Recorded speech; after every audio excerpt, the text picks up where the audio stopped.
कोलकाता के आरजीकर अस्पताल के लेडी डॉक्टर की मौत के मामले में पहली बार पोस्टमार्टम रिपोर्ट अब सामने आई है, जिसमें इस बात के सबूत हैं कि उसके साथ हत्या से पहले कितनी हैवानियत की गई। मृतक लेडी डॉक्टर की पोस्टमार्टम रिपोर्ट के मुताबिक शरीर पर 14 से ज्यादा चोट के निशान पाए गए। मौत की वजह गला घोटना, दम घुटना। मृतक डॉक्टर के दोनों हाथों से गला घोटने के निशान पाए गए। साथ ही रिपोर्ट में रेप की पुष्टि के साथ प्राइवेट पार्ट पर हमले के सबूत मिले। शरीर पर सभी चोट मौत से पहले के बताए गए। फेफड़े में खून जमा हुआ मिला। मौत का वक्त सुबह 3 बजे से 6 बजे के बीच का बताया जा रहा है। सिर में गंभीर चोट की वजह से खून का बहाव।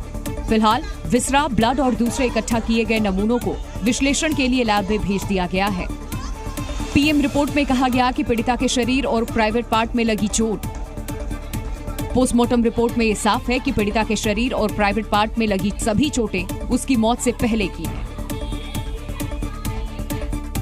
कोलकाता के आरजीकर अस्पताल के ट्रेनी लेडी डॉक्टर की हत्या मामले को सीबीआई अब जल्द से जल्द हल करना चाहती है और इसके लिए जांच एजेंसी आरोपी के दिमाग को डिकोड करने का प्रयास भी कर रही है।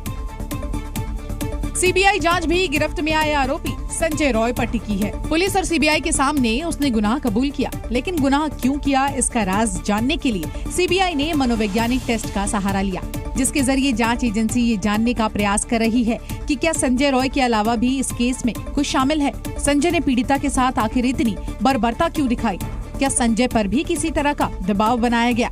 और ऐसे ही तमाम सवालों का जवाब तलाशने के लिए सीबीआई ब्रेन मैपिंग टेस्ट कर रही है। साथ ही सीबीआई इस मामले की मिसिंग कड़ियों को जोड़ने की कोशिश में जुटी है और इसीलिए 3D क्राइम सीन स्कैनर का सहारा ले रही है। एडिशनल क्राइम सीन इन्वेस्टिगेशन में जो चीजें मिसिंग रही होंगी, सही से जो है कलेक्ट नहीं हो पाया होगा, तो 3D क्राइम सीन स्कैनर उसको प्रॉपर्ली जो है कैप्चर करेगा, स्कैन करेगा और उस तरीके से वहाँ उस एरियाज में भी जो है फिजिकल एविडेंस को उठाने की कोशिश की जाएगी।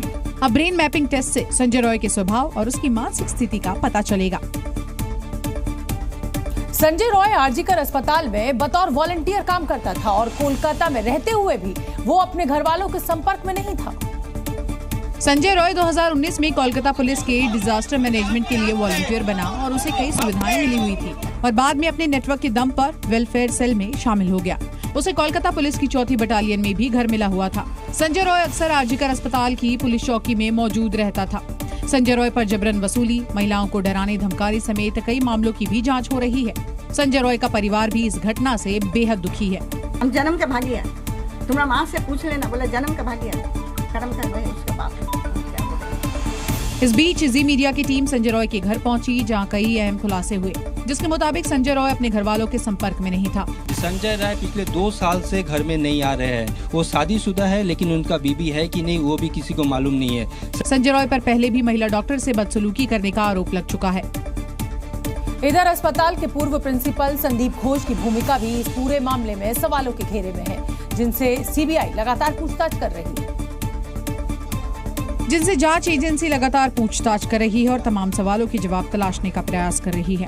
अब तक करीब 40 घंटे की पूछताछ हो चुकी है, जिसमें सीबीआई ने 50 से ज्यादा सवालों के जवाब जानने की कोशिश की और लगातार तीसरे दिन भी संदीप घोष से पूछताछ की है। इस बीच सीबीआई ने उन 4 डॉक्टरों से दोबारा फिर पूछताछ की जो वारदात से पहले आखिरी बार लेडी डॉक्टर से मिले थे।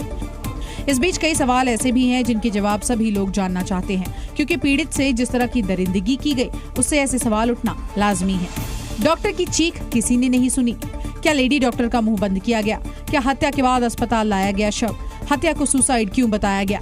पेरेंट्स को 3 घंटे तक क्यों रोका गया? जांच के बीच अस्पताल में मरम्मत क्यों? उपद्रवियों ने सीसीटीवी क्यों तोड़ा? साथ ही सीबीआई जांच में अस्पताल से जुड़े कई अहम लीड हाथ लगे हैं।